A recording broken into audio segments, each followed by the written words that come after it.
আসসালামু আলাইকুম রহমতুল্লাহ। আজকে আমরা এই বানানগুলো খুব মনোযোগ দিয়ে লক্ষ্য করব। আমরা হয়তো অনেকেই আছি যে এই বানানগুলো যতবার যত জায়গায় আমরা লিখি না কেন হয়তোবা ভুলভাবে লিখে আসছি দীর্ঘদিন ধরে। তবে আজকে আমরা এই ভিডিওতে দেখব যে এই ধরনের বানানগুলো লেখার সময় আমরা আসলে কোথায় ভুলটা করি। আসলে দেখেন, এই যে এই জায়গাটাতে দন্ত বানানটা যেটা লেখা আছে সেটা যদি আমরা একটু ভালোভাবে ভেঙে লিখি তাহলে আমরা দেখব এখানে দ আছে, আর এখানে মূর্ধন্য ন আছে, আর এখানে হলো ত আছে। মানে মূলত হলো এই বানানটা লেখার সময় যদি উপরে মাত্রাটা না দেই তাহলে এটা মূর্ধন্য হয়, আর উপরে যদি মাত্রাটা দিয়ে দেই তাহলে এটা হয় আসলে দন্ত ন।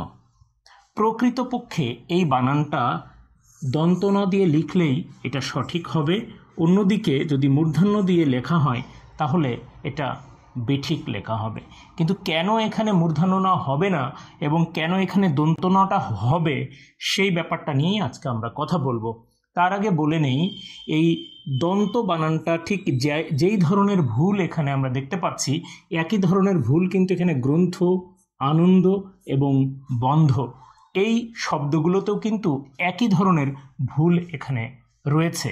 ঠিক এটার উল্টাটা, গ্রন্থ এই বানানটা কিন্তু সঠিক আছে, আনন্দ এই বানানটা সঠিক আছে এবং বন্ধ এই বানানটা কিন্তু এখানে সঠিক আছে। তার মানে আমরা বলতে পারি দন্ত, গ্রন্থ, আনন্দ এবং বন্ধ এই বানানটা এইভাবে যদি লেখা হয় তাহলে এটা অবশ্যই সঠিক আছে।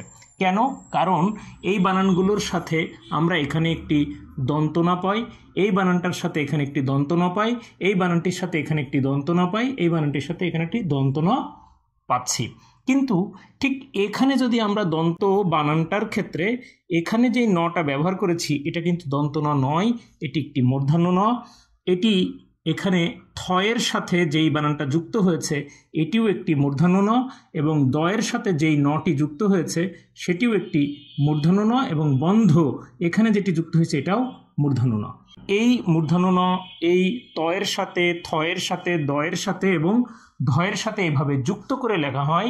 অর্থাৎ এইরকম উপরে যদি মাত্রা না দেওয়া হয় তাহলে সেটা অবশ্যই ভুল হবে। একইভাবে বলে রাখা দরকার, শুধুমাত্র স্পেসিফিক্যালি এই দন্ত বানানটা, গ্রন্থ বানানটা, আনন্দ বানানটা, বন্ধ বানানটা, শুধু এই চারটি বানানটিই কিন্তু এভাবে ভুল হয় তা কিন্তু নয়। শুধুমাত্র আমরা এটা এক্সাম্পল হিসেবে এখানে দেখিয়েছি। এরকম ত বর্ণের সাথে নয়ের সাথে তয়ের যুক্ত, নয়ের সাথে থয়ের যুক্ত, নয়ের সাথে দয়ের যুক্ত, ধয়ের সাথে নয়ের যুক্ত, এই ধরনের যুক্ত বানান যত জায়গাতে আছে সকল জায়গাতেই কিন্তু আমরা এভাবে দন্ত ন দিয়েই লিখতে হবে। মূর্ধন্য ন দিয়ে যদি লেখা হয় তাহলে সেটা ভুল হবে। অর্থাৎ উপরে যদি মাত্রাটা কোনো কারণে পড়ে যায় তাহলে সেই বানানটি অবশ্যই ভুল হবে। এবার আমরা আসি যে কেন ত, থ, দ, ধ এগুলোর সাথে যুক্ত মূর্ধন্য ন হবে না, অন্যদিকে দন্ত ন হবে, সেই ব্যাপারটি এখন একটু ক্লিয়ার করা যাক। নত্যবিধানের একটি অত্যন্ত গুরুত্বপূর্ণ সূত্র হলো এটা যে ত, থ, দ, ধ এটি তবর্গীয় বর্ণ। এই তবর্গীয় বর্ণের সাথে অবশ্যই যুক্ত দন্ত ন হবে। এখানে কোনো অবস্থাতেই মূর্ধন্য ন হবে না। এটা অনেক সময় মনে রাখাটা কঠিন হতে পারে, সেই জন্য মনে রাখাটা যেন সহজ হয় সেই জন্য একটি পদ্ধতির কথা বলি। আমরা জানি যে তবর্গীয় বর্ণের যেই লাইনটি আছে সেটি হলো ত, থ, দ, ধ এবং অবশেষে আছে দন্ত ন।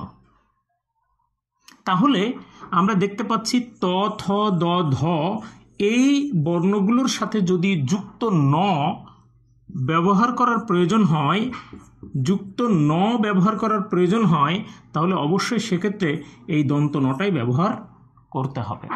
তাহলে এটা আমরা সহজে মনে রাখতে পারবো ত, থ, দ, ধ দন্ত ন। তাহলে ত, থ, দ, ধয়ের সাথে যদি ন ধ্বনি যুক্ত করতে হয় তাহলে অবশ্যই সেটা দন্ত ন দিয়েই করতে হবে। অন্যথায় এর আগের একটি আলোচনায় আমরা দেখিয়েছিলাম ট, ঠ এবং ড, ঢ,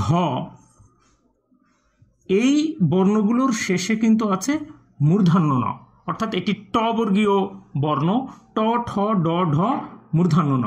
তার মানে ঠিক এটি হলো এই সূত্রের জাস্ট উল্টাটা। তার মানে ট, ঠ, ড, ঢ এর সাথে যুক্ত মূর্ধন্য ন হবে।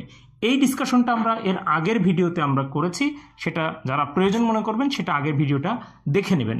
আজকের আলোচ্য বিষয়টি ছিল হলো ত, থ, দ, ধ এর সাথে যুক্ত দন্ত ন হয়, এবং সেটা আমরা দেখেছি এখানে দন্ত বানানে ত এর সাথে যুক্ত দন্ত ন যুক্ত হয়েছে, তারপরে এখানে থ এর সাথে, এটা বেসিক্যালি হ এর মতো দেখা হলো, এটি একটি থ, তো থ এর সাথে যুক্ত হয়েছে যুক্ত দন্ত ন, দ এর সাথে যুক্ত হয়েছে যুক্ত দন্ত ন, এবং ধ এর সাথে যুক্ত হয়েছে যুক্ত দন্ত ন।